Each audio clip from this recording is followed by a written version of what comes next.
Creating a menu for your website's very easy. You'll go to Appearance, Menus, and then you're probably not going to have a menu to start. So I like to type in Main Menu. It's always a good one. Sometimes you can have footer menus as well. Those work. Whatever you want. And then when I come to creating a menu, I usually select everything from the most recent, add that to it, add it as the primary, because the primary is going to be at top. The secondary is usually going to be either a sub right below it or at the very bottom, and then a handheld menu is going to be usually a sidebar menu. With that being said, you're probably only going to be needing a primary menu for your website or your client's website. So the other thing that I like to add in, of course, is a home page. So that didn't get added, so I'll go ahead and add that as well. And then the way that you usually want to align these things is home. We'll delete that one.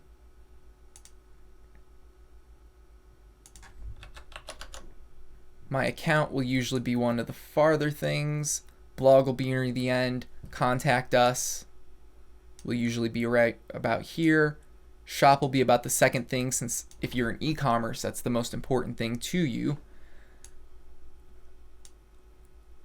Cart will also be there.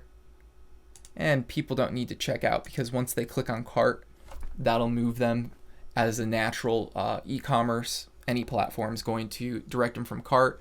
Click this button to check out, and then they'll go there.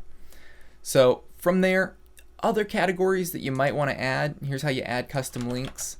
You can just type in your URL here.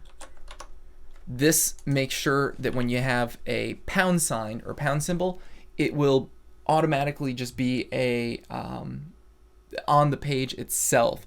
So it'll reload the page, and usually you use that for just holders and not an actual live link. So text we might want to use, like I said, would be about us. There should always be an about. Another thing that you may have are FAQs.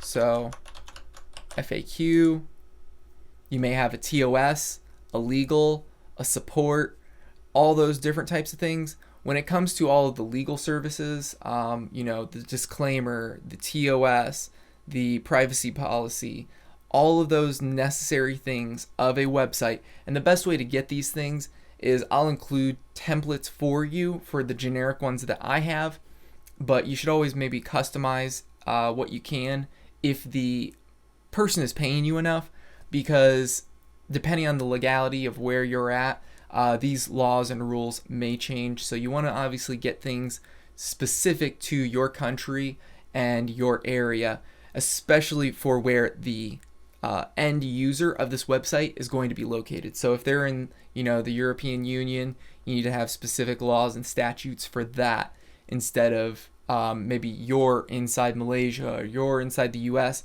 but you're building a website for someone in China. You need to have TOS, etc., things like that, of that nature, for their laws and their language.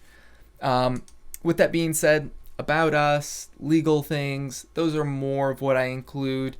There is a multitude of different links that you can include inside your menu, but once you've created that, you've added those pages or those links, those custom links, especially if it links outside your website. That's usually where you use custom links.